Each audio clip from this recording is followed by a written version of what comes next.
and snackable bites. Checkers, that's how we roll. Rain is never good for a wedding. Until now. If it rains 1 inch or more on your wedding day, Floyd & Green Fine Jewelers will give you your rings for free. So pray for rain and watch News 12/26 this weekend for the weather happening near you.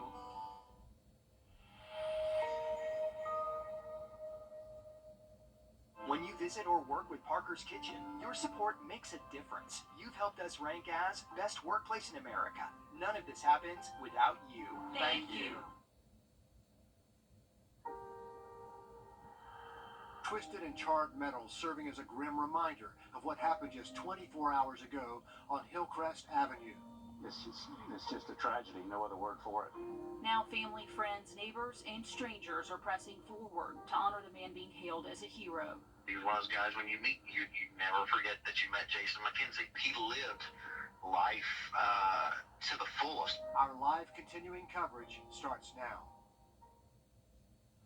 And Nick Veland joins us now live from Hillcrest Avenue. And Nick, now that all that debris has been cleared from the scene, what is next for investigators? Yeah, well, the plane pieces were put onto a trailer just before 4 o'clock and then off to Griffin, Georgia for a further investigation. But, neighbors here are just trying to move past what happened yesterday. A return to a somewhat normal, walking through what used to be taped off. Neighbors hearing construction today. After hearing a plane flying low, resulting in the worst yesterday. Scared me to death. I thought somebody was actually breaking in the house. So ran downstairs to see what was going on and realized, okay, it's probably just a blown transformer or something like that. Hank Griffin was on scene yesterday, but today he's still feeling the loss in the air. Yeah, it's just awful. I mean, it's just a tragedy, no other word for it.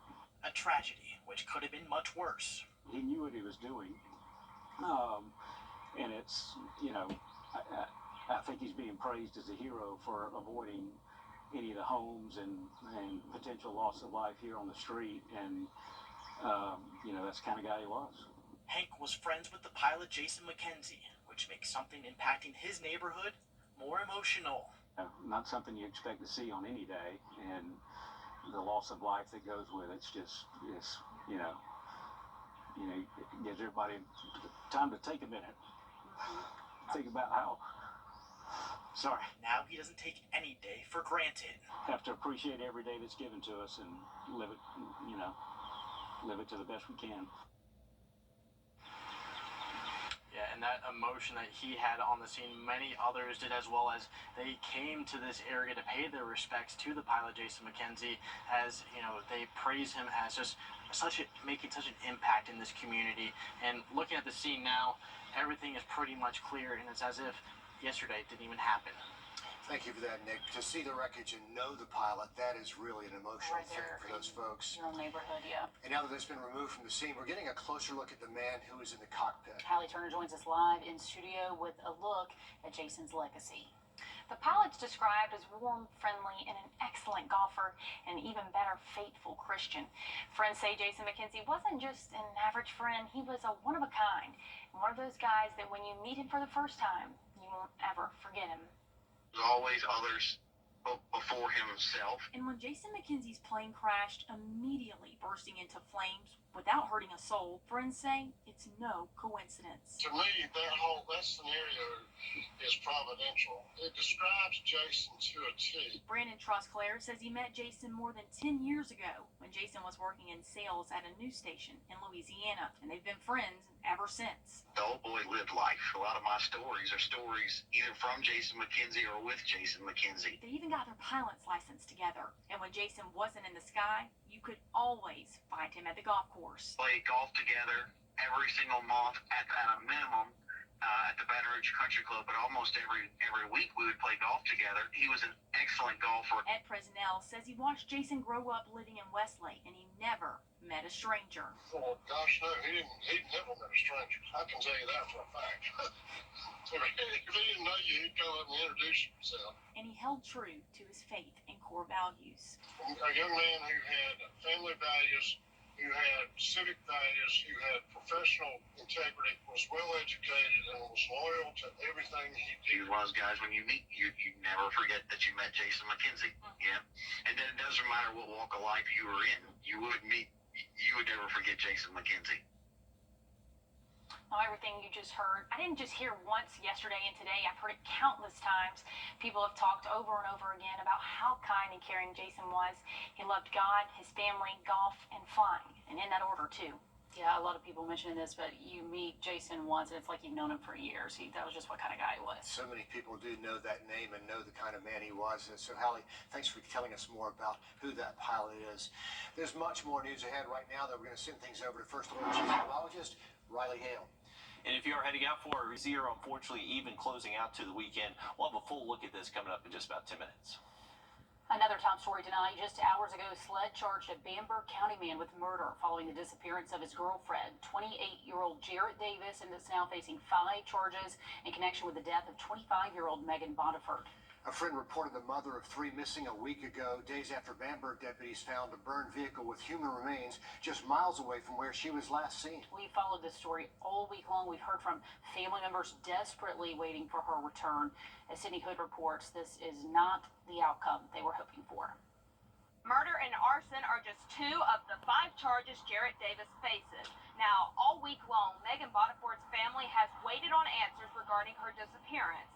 Now, their next move is getting justice for her name. It's an image that haunts the little town of Denmark. April 30th, deputies from the Bamberg County Sheriff's Office discovered a burned vehicle here with possible human remains inside. 3 days later, we now know those remains belong to Megan Bodiford, a young mom of 3 young daughters. Her boyfriend, 28-year-old Jarrett Davis, is charged with her murder. Arrest warrants show he is also charged with possession of a weapon during a violent crime, unlawful possession of a firearm by a person convicted of a felony offense, arson, and desecration of human remains. All of this coming 1 week since Megan was reported missing. This missing persons report says she sent text messages on April 25th to a friend saying if they didn't hear from her in 30 minutes to call law enforcement and that her boyfriend was going to kill her. Arrest warrants from SLED say Davis shot and murdered Megan on April 25th in the Gents Branch Road area. Afterwards, he set her car on fire with her inside. The report goes on to say due to prior call history, concern for the safety of a baby in the home, and her boyfriend having an active arrest warrant,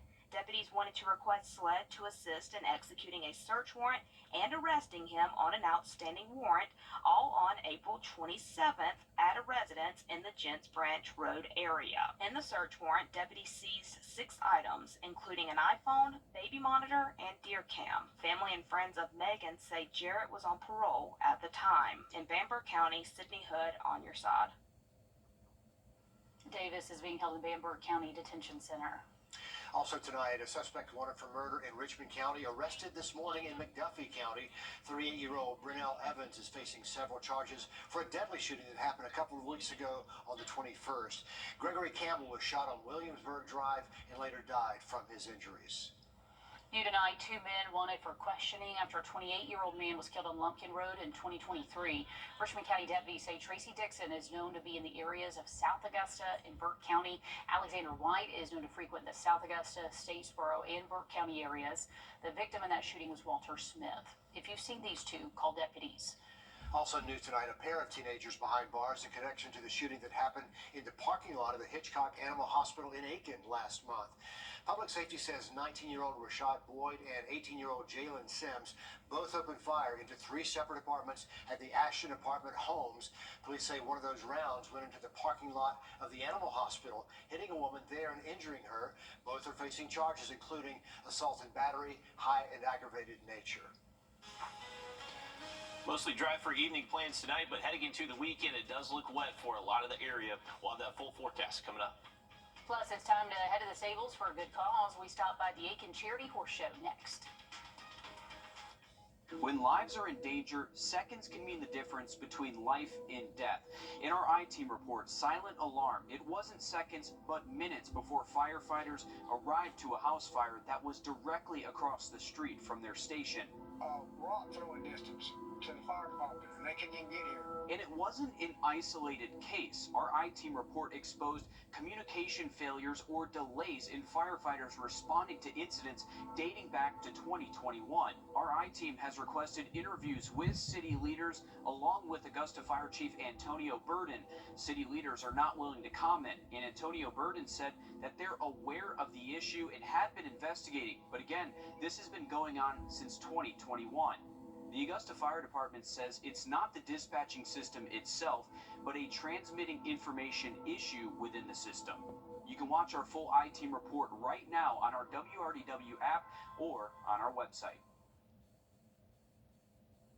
Time and temp, brought to you by your First Alert weather team.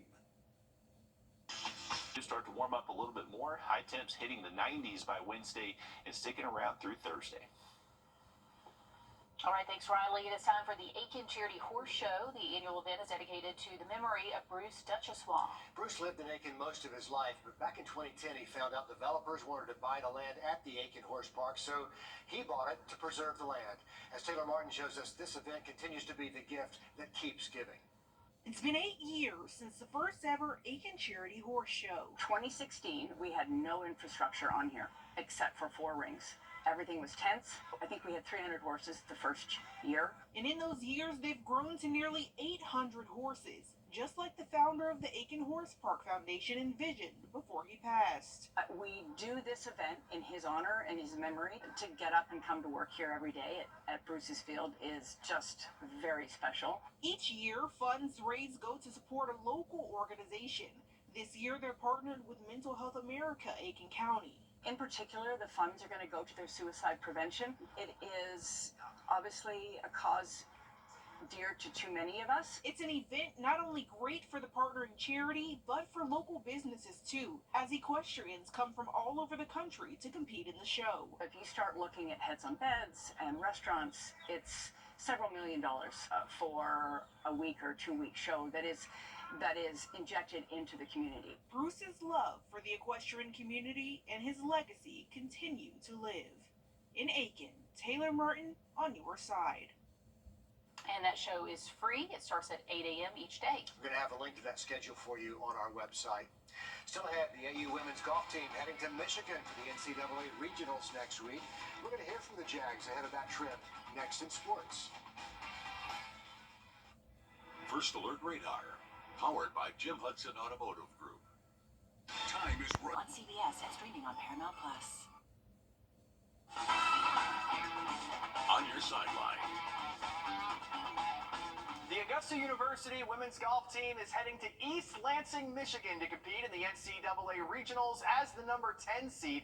This is the 6th regional appearance for the Jags that are making under head coach Caroline Hasseheg. And as Alyssa Lyon tells us, they don't have to reinvent the wheel to continue their winning ways. It's not rocket science. It's not magic. It's just good golf.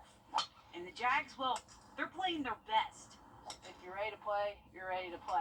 Ready is besting the Southland Conference by 67 strokes, the largest margin of victory ever in conference history, taking home their 3rd straight title. I just got chills, again, talking about it.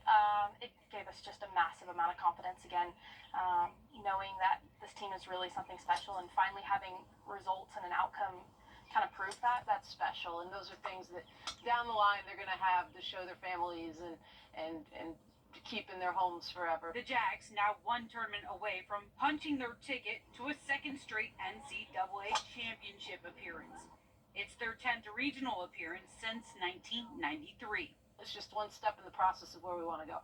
We have a lot of motivated girls on this team this year that really want it, not only for themselves, but as a team. So upping the ante this year was not a problem at all, and that's what I care about. Is are we doing everything today to be as ready as we can be next week? To get to the final week. We'll see you in San Diego, NCAA. And Augusta, Alyssa Lyons on your side. Thank you, Alyssa. 67 strokes is just wild. And after next week's regional, the top 5 teams and low individual advance to the NCAA championships in California. Each pitch, at bat, inning, and game are opportunities for the ball players on the Augusta Green Jackets to grow into the big leaguers they hope to become. In recent years, Green Jackets alums Spencer Strider, Vaughn Grissom, and A.J. Smith-Shawver have created the blueprint for making it from SRP Park to Truist Park in Atlanta. Winston Sawyer, in his first year managing the Green Jackets, he says his players are approaching every single day like pros, and that is going to go a long way for making it to the show. To see them put in the time, they perform, good things are going to happen. So we've proven if you perform well, they may sign you to an extension. So I think that's very rewarding and fulfilling for them to know that, to see guys that were here 2-3 years ago in the big leagues making a difference for the Atlanta Braves. The Jackets will be back at SRP Park tonight for Game 4 of their series against the Charleston River Dogs. Catch them before they're famous, Dan. Thank you. Election Day quickly approaching May 21st, and voters have some big decisions to make, including the race for district attorney. The incumbent there, Jared Williams, with a challenger in Amber Brantley. We're going to be hearing from both candidates, one this weekend, another one coming up next weekend. Here's a preview of this week's one-on-one with Amber Brantley. I feel like this is where I want to serve as far as my gifts and talents in this community, because as we begin to look around in the community, you see so much change and things that need to happen in order for us to feel safe here in the community. We're going to hit on other topics, including her background in the legal profession, her work as a prosecutor. Catch this full interview coming up Sunday morning at 6 a.m. and then online after that on WRDW.com. Well, the bird watching forecast tomorrow could be good at times. There's going to be an opportunity for some rain, but a good time of year to keep your eye on the bird feeder. A lot of birds migrating up north. But it is Friday, which means we are back with our latest giveaway for the Birding Basics giveaway brought to you by Wild Birds Unlimited. A big congratulations to Sylvia Bridges from Appling, Georgia. To pick up your prize, just visit your local Wild Birds Unlimited shop. Well, I'm going to look at that 7-day forecast just after the break. Be comfortable. Welcome back, folks. Here's a look at your weekend. We do have that opportunity for rain both Saturday and Sunday. Right now, it looks like those rain chances are a little bit higher tomorrow relative to Sunday, but even though these rain chances look high, not necessarily looking like an all-day washout event. Just a high chance you do see rain at some point both days this weekend, so make sure you have that First Alert weather app close by. It'll keep you in the know in case rain or lightning is getting close to you. Another quick look at our radar network. Still mostly dry across the area. That sea breeze front continuing to move in from the coastline, so just could set off an isolated shower. You can see that happening there in northern Barnwell County, just north of Barnwell. So just keep an umbrella close by, and I'd imagine if you take the rain gear with you, you won't need it. If you don't take it, you may need it out there. But once we get past the weekend, we do look to dry out by next Tuesday, Wednesday, and that's when some summer-like heat does arrive. High temperatures getting back into the 90s next Wednesday and Thursday. So taste of summer heading our way next week. Take the umbrella, then you know it won't rain. There you go. I like that idea. Our next live update comes at 7 o'clock over on 26 News. Then we're back with more News 12 tonight at 11. We'll see you there.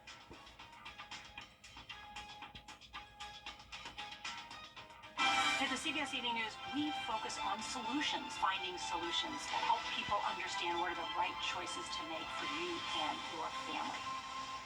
Watch this.